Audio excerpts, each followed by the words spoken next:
Alright, you little bastards. It is story time.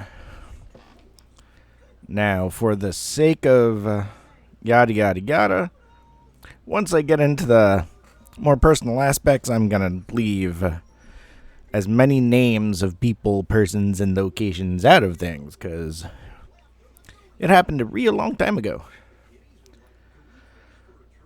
So, last night, September 16th, my fiance put Dream Killer on Netflix. It's a documentary that was done in 2015 about Ryan Ferguson. Essentially, he was arrested, tried, convicted, and sentenced to 40 years in prison. I want to say attempted robbery and murder. He was convicted of murder.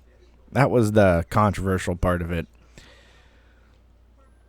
And it's basically a documentary of Ryan's father and how he spent 10 years to prove Ryan's innocence. Now, not to spoil a 6-year documentary about something that happened over almost 20 years ago, but the prosecutor at the time pretty much just coerced and intimidated the people, mainly Ryan Ferguson, into signing a false confession. And, my fiance was admittedly, she's like, well, how the hell can they get away with that? And my response was thusly: once they have the person in their eyes, they have the person. It's not always, and again, this isn't everybody, but sometimes it's not always about finding the truth. Once they have their person, they have their person, and then it becomes about finding the conviction and not, necessarily proving that there's truth in there. And she's like, well, what do you mean? So I told her something like that. Now, obviously not to the nearly the extent as of murder or anything that severe happened, but something of that nature kind of happened to me. Excuse me. So way back in the before times, in my early adulthood, I want to say honestly around 2004, 2005, I was maybe 20. I was working afternoons, evenings at a local grocery store, trying to figure out what I wanted to do for a living. And hell, I'm in my mid-30s and still haven't figured that the hell out, so... God damn, sorry, I had a nice coffee not too long ago, and it's attacking me right now. But I was, in that purgatory of trying to figure out what I wanted to do. Still am, 20 years later almost, but that's besides the point. So I come home at night. It's probably around 9:30, and my mother lets me know that there's a message on the answering machine. Yes, answering machine.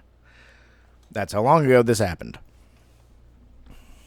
So I play it, and it's person X from one of the police departments in the area wanted me to come in, talk to me for a bit, kept it vague. I didn't feel as if anything was amiss. Probably, I assumed it was maybe something to do with someone I knew in high school or some shit like that. So I'm like, whatever. It's 9:30 at night. I don't got a living, a life. I'll play ball and I'll go. So I go there, They sit me down. They have a picture of my license on the screen in the little room. I have no idea what the fuck is going on.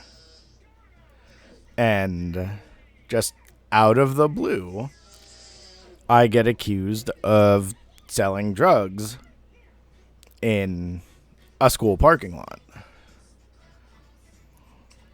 And they had a paper in front of me. They wanted me to confess. Yada, yada, yada. Things will go easier if you just admit to it. They went as far as to say they had no less than 2 females that could point me out.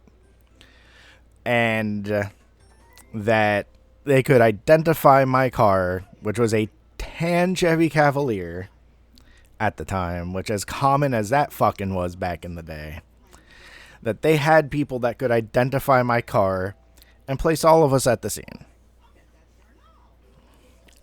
Now, as much as I knew I was at work at the time it happened,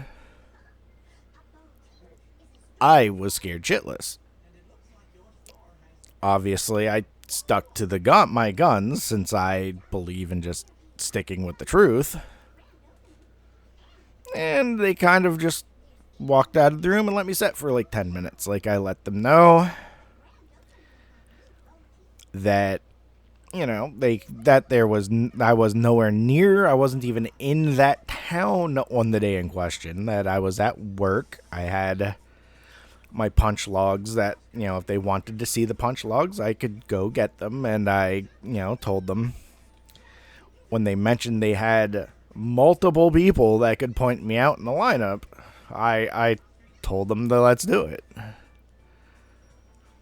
But they left the room and they kind of left me sweat for about, I'd say 10, 15 minutes. And maybe I'm exaggerating because this had happened about 20 fucking years ago. But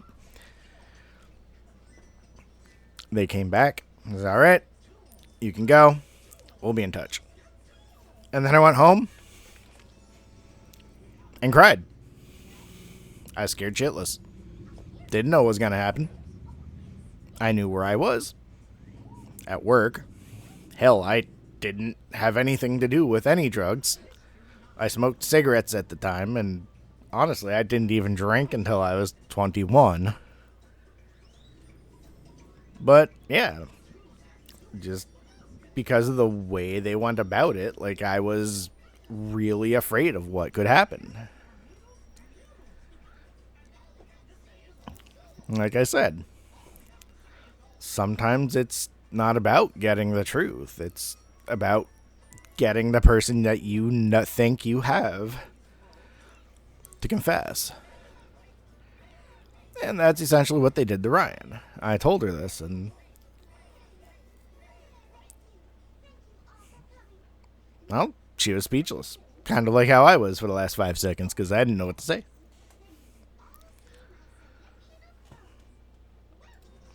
And I guess the point of all that is kind of how it relates to Ryan Ferguson in Dream/Killer.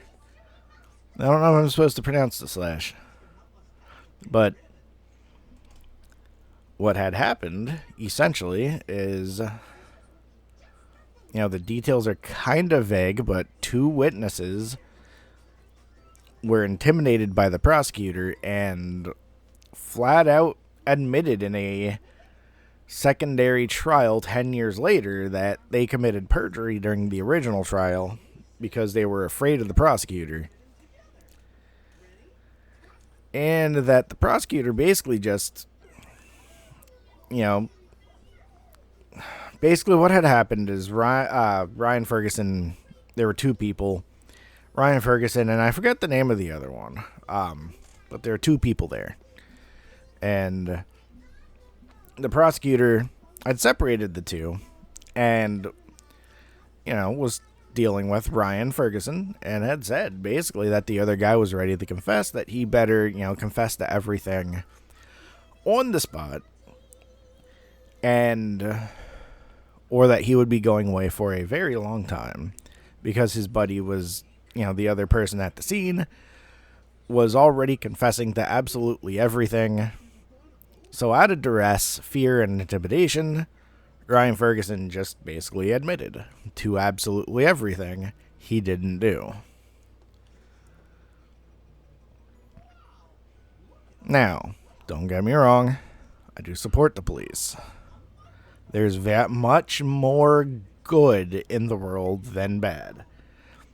If you know me, I will forever think this. You know that I will forever think this. Oh, God, I wish I could get rid of this. But, I don't know. It does happen. Like, there, for as much good as there will always be, at least a little bad.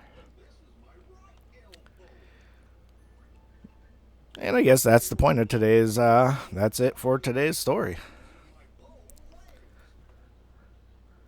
I really got to get better at closing this shit out. Well, thanks for listening.